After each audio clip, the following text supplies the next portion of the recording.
Assalamualaikum warahmatullahi wabarakatuh, Sobat Misteri Sunyi Mencekam. Semoga saja Anda masih selalu setia bersama kami, channel yang setiap hari selalu menyuguhkan cerita-cerita misteri yang menarik. Dan kesempatan kali ini kami sudah menyiapkan sebuah kisah nyata misteri yang berjudul 20 tahun didampingi sosok nenek gaib. Begitu lulus Akademi Grafika Jakarta, Agus Suhendi langsung bekerja di sebuah perusahaan grafis yang terletak di kawasan Jakarta Barat.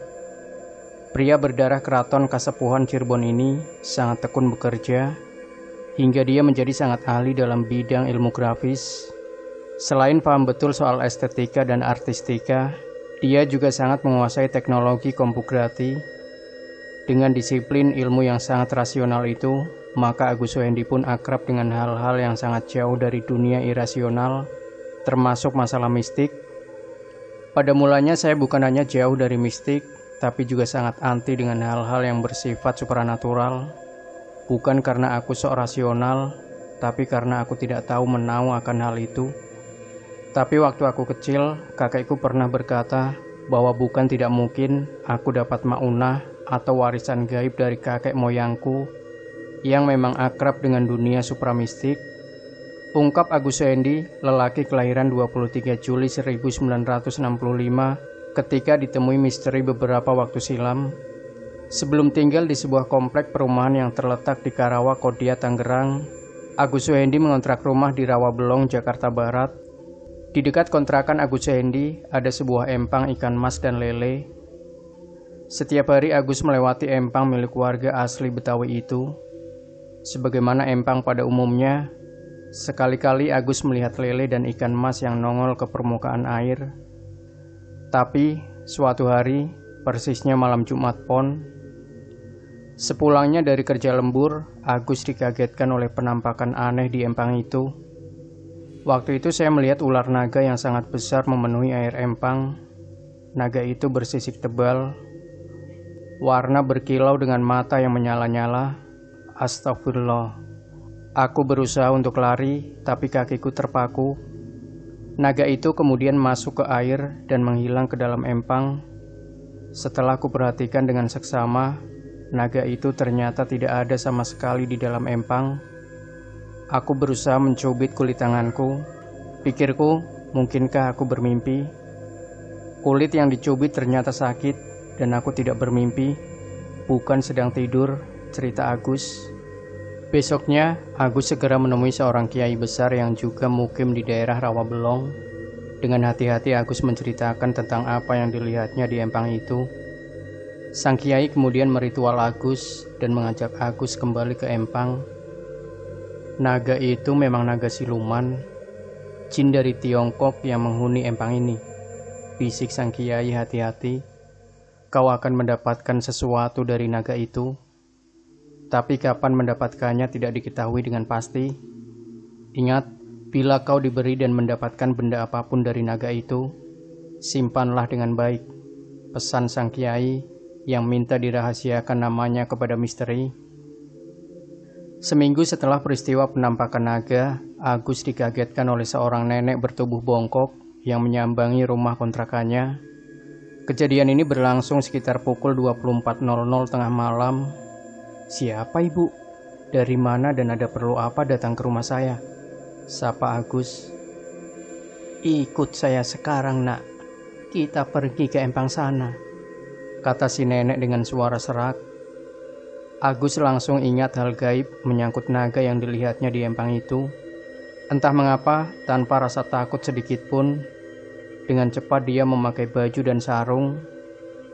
Setelah itu bersama si nenek bongkok yang sama sekali belum pernah dikenalnya, dia pergi ke empang yang jaraknya sekitar 200 meter dari rumahnya. Aku berjalan di belakang nenek itu dengan hati berdebar-debar. Aku merasa sesuatu akan terjadi, kenang Agus. Sesampainya di empang, si nenek menunjuk ke suatu arah pojok empang sebelah selatan. Lihatlah lampu kecil yang menyala redup di pojok itu, kata si nenek sambil menunjuk ke satu arah di sudut empang. Agus terperangah. Dia melihat ada cahaya berwarna merah di balik daun kiambang, tumbuhan air yang biasa hanyut ke sana kemari di empang. Sinar itu sangat mirip dengan cahaya bohlam jantung yang sangat benderang. Sesuai petunjuk, Agus segera mendekat ke arah lampu. Saat tangannya akan menyentuh lampu itu, si nenek bongkok kembali berkata, "Ambillah lampu itu, nak." Agus segera mengambil lampu kemerahan itu. Lampu itu ternyata bukan lampu biasa, tapi lampion kecil yang di dalamnya terdapat batu akik berwarna merah. Batu itu disebutkan oleh Agus sebagai batu mustika merah delima. "Simpanlah batu ini dan jangan disalahgunakan. Tidak boleh dijual atau ditukar apapun juga," pesan si nenek. Anehnya, setelah berbicara begitu, sekitar pukul 2 dini hari, nenek itu menghilang. Seiring dengan itu, bau wewangian pun menyebar di sekitar empang. Ya, empang yang berbau amis tiba-tiba wangi berbau bunga melati. Apa yang dikatakan Kiai dulu sangat benar. Agus kembali mendatangi sang Kiai yang kemudian memberinya selamat. Selain mewanti-wanti agar Agus hati-hati menjaga barang yang disebut Kiai sebagai titipan gaib itu, Agus juga diberikan saran-saran untuk tidak meninggalkan sholat dan tidak boleh meninggalkan zakat. Hingga tahun 2005, Agus tetap bekerja sebagai pakar grafis di sebuah perusahaan periklanan besar di Harmoni. Agus yang rajin ibadah puasa sunnah itu sering diledek oleh teman-temannya karena aktivitas ibadah dan puasanya yang rutin dan total. Sementara itu, sosok nenek bongkok hingga sekarang masih kerap menemui Agus Suhendi. Penampakannya kadang berupa burung elang, terkadang berbentuk macan putih, dan sering pula berbentuk kucing besar sebesar macan tutul. Sebuah keajaiban berlangsung. Setahun lalu Agus ditabrak sebuah kijang dengan kecepatan tinggi. Sepeda motor Agus hancur total. Semua orang mengira dia meninggal terseruduk mobil kijang. Tapi Agus yang terpelanting, jangankan sampai patah tulang, robek sedikit pun tubuhnya tidak sama sekali. Dia mampu berdiri dengan baik dan tak ada cacat sedikit pun.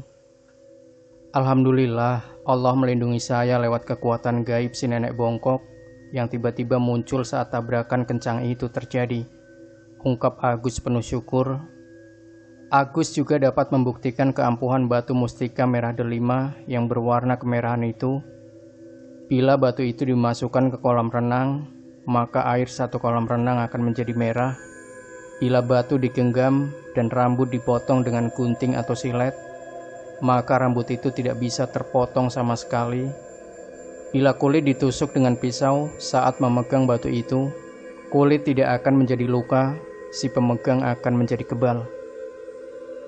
Diam-diam batu itu dikejar banyak orang dan Agus tidak akan mau melepaskannya berapapun harga yang ditawarkan. Terakhir ada yang menawar 1 miliar dari pengusaha Irak, namun Agus menolak. Maklum, penguasa Irak pemerintahan boneka Amerika saat ini sangat rentan terhadap bom. Banyak sekali kasus pembunuhan yang mengerikan tengah mengancam jiwa pemimpin Irak saat itu.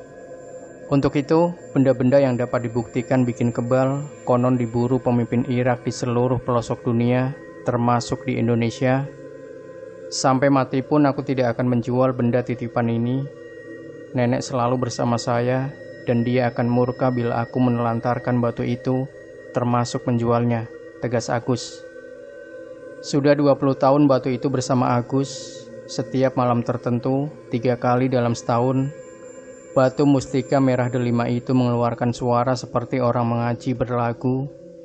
Suara perempuan yang sangat indah, syahdu dan menyayat hati siapapun yang mendengarnya. Bahkan saya sering menangis setiap kali suara itu muncul. Dan nenek selalu duduk beberapa meter dari tempat saya mendengarkan ayat-ayat yang dikumandangkan itu. Aku yakin suara yang keluar itu adalah suara si nenek. Tutup Agus yang keberatan ketika misteri meminta akan mengabadikan batu ajaib miliknya lewat jepretan kamera. Demikian Sobat Misteri Sunyi Mencekam, jangan lupa berikan komentar Anda, like, share video ini, subscribe channel Sunyi Mencekam, dan kembali nantikan cerita-cerita misteri terbaru dari kami. Wassalamualaikum warahmatullahi wabarakatuh.